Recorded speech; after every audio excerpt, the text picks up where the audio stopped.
Today is Vlogmas day 8, which means it is applying day for me. I was wrong yesterday. This is Polworth, not Tazhi, but I was close. Oh, my name is Amanda. This is my YouTube channel, Amanda Made. I am doing the JillianEve Vlogmas box and sharing my daily fiber stuff with you. I am not doing a full-on vlog of my actual day with my kids in it and things like that. 'Cause I'm still not sure how I feel about that. Like, I'll put a little bit, but I don't know. I'm not, a little bit of a weirdness about that. And this is coming from somebody that had like a full active shared everything Facebook page for 10 years and Instagram and everything. And I took a social media break for a long time. I haven't been on Facebook for over 2 years. And I just got on Instagram like last year again and started a totally new account. Because my old stuff is old and contains a lot of things that a lot of ideas and thoughts that I don't subscribe to anymore, and sometimes you just need a fresh start. So, that being said, I did actually open a new Facebook account this morning, simply because it's an avenue for procuring things that I want. Again, I don't want to like use it as a place to talk about my family. Like, I don't want to friend people from, that I worked with 20 years ago that I have no relationship to anymore. Like, I don't know. I have a lot of mixed feelings about Facebook, but if I can use it as a tool to be able to purchase things that I would like and get in contact with businesses that I would like to work with, then I will use it.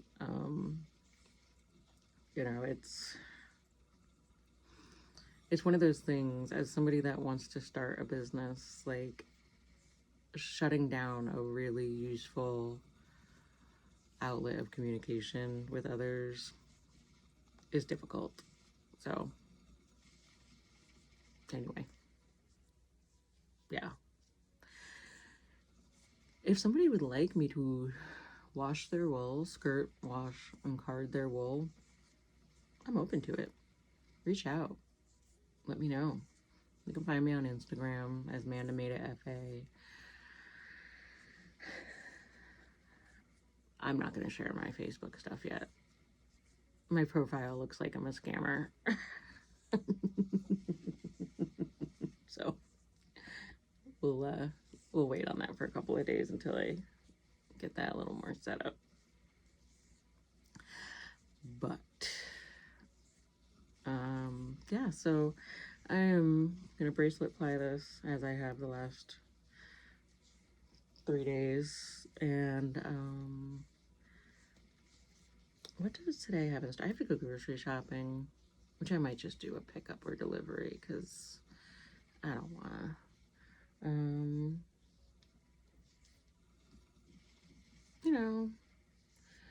There's just a lot of, I would like to wash. I got some raw alpaca. I got 2 pounds yesterday from Wyoming alpacas. I found them on Etsy. And I want to see what processing alpaca is like. So it's like I finally am using up some alpaca yarn that I have, because I was part of Knit Crate for the year of the alpaca, where every box just had alpaca yarn. And so I'm winding this awfully tight. Oops. And then I really need to start trying to figure out how to tackle the large amount of border luster that I have. So I'm gonna continue doing this and then apply it, and my day will continue on. And I would love to know if you are into like what you're working on, like what are you processing, what are you spinning, what are you knitting, crocheting, weaving, nail bending, that stuff. Are you bobbin lacing? Are you tatting? Are you rug hooking? Like, I would love to know what you're working on. And yeah, I'll chat with you guys throughout the day.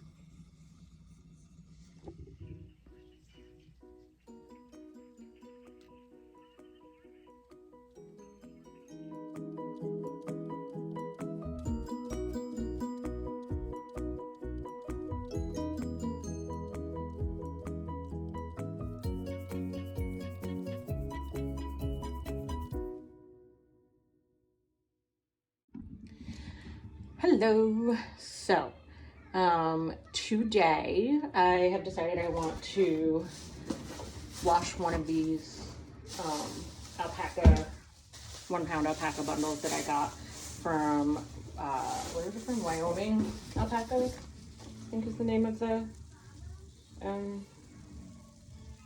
yeah, from Wyoming Alpacas, a group I found on, or a shop I found on Etsy. It was 19 bucks a pound. I got 2 pounds of the black alpaca.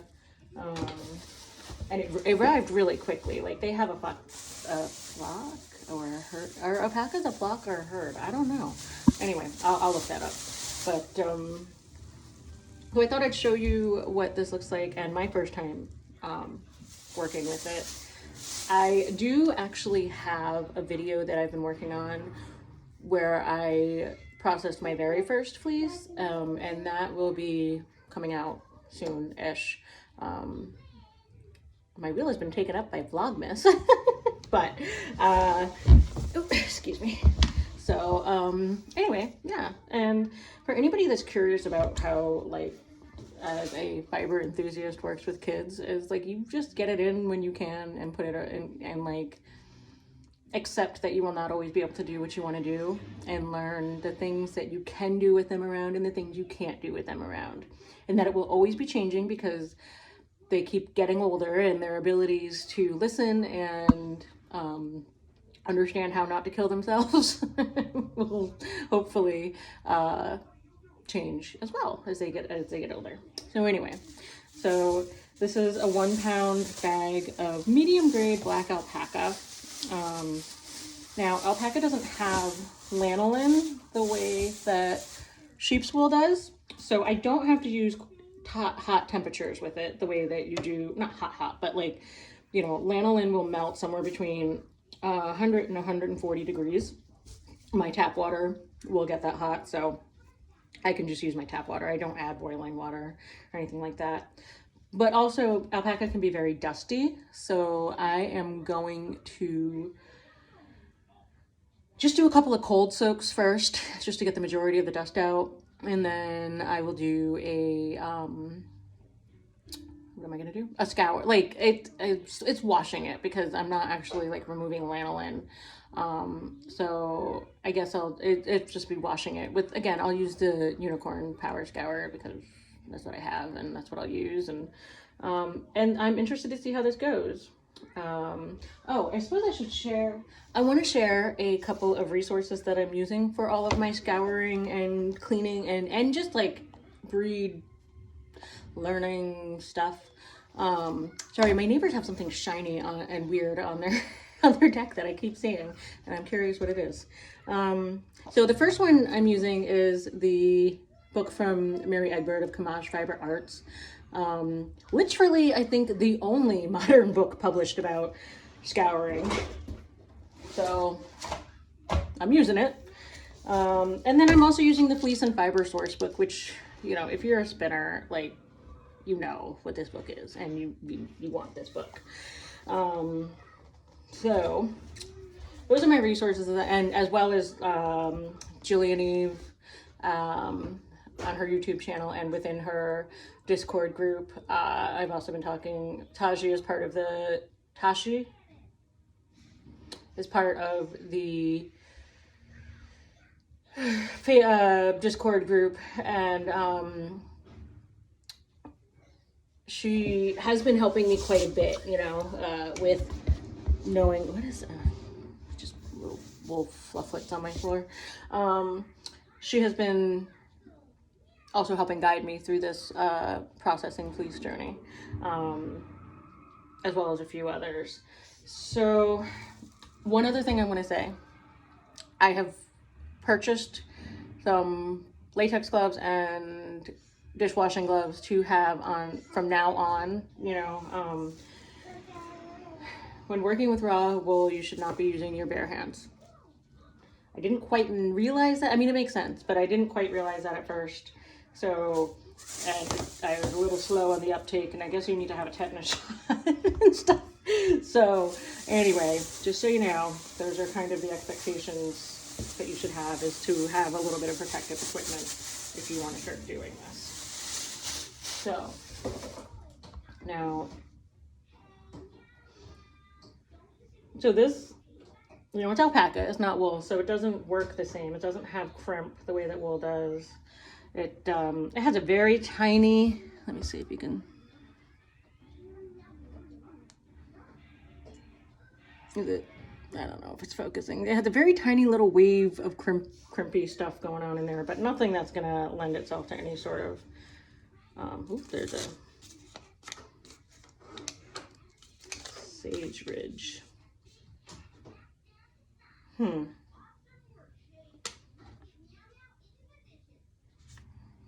So I guess this must have come from Sage Ridge Mill and Critters in Wyoming. So it must be like a cooperative, maybe. You know, like, you should do research about where you buy your stuff from, or just be up really late and buy stuff.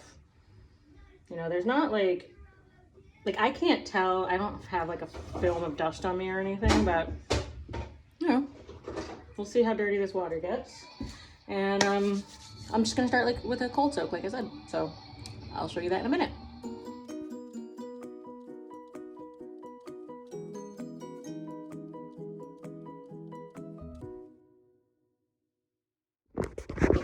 In case you were curious, hot, wet alpaca smells like gym lockers and crayons. I don't know. Not what I expected. It doesn't hit the same way that sheepy smell does. It just doesn't. I mean, yeah, it just doesn't. But it took, let me see, I'm just looking at the alpaca in my tub right now. I think it took, I just did one cold soak because nothing really came out, and I will have shown a picture of that already. This first hot soak with soap definitely brought out the dirt. I am now on the second hot rinse, and this will be it. So, I mean, that doesn't seem that bad. I've never done alpaca before, so I don't know what I mean, you know, seems okay. The water is pretty much clear, maybe a little tiny bit cloudy, but I'll put a pic in here. But yeah, then I'll take it up and let it dry in the rack and see how it looks. So, interesting little experiment. I used Dawn dish soap instead of the Power Scour because the Kamaj book suggested that you don't need to use a scouring agent because you're not technically scouring, you're just washing, because it doesn't have lanolin on it. So, you know, I've got another pound to try some different things with if I want to. And yeah, kiddo didn't nap again today, so I haven't necessarily done a whole lot. I did some work on my Miles shirt jacket, which I'm really loving it. First of all, the yarn smells like sheep, so I can get that little hit which if you're a sheepy person, then you know what I'm talking about. And it's coming along. Like I've got the top back part done, and then I'm working on the right front panel, and then I think I do the left front panel. I don't know, but it's a very like it's an easy pattern for sure. So I highly recommend it if anybody has looked at it and been like, that might be fun, because I'm loving it so far. Yeah, so I'm gonna go ahead and get this alpaca on the racks and drying, and I'll see you guys later.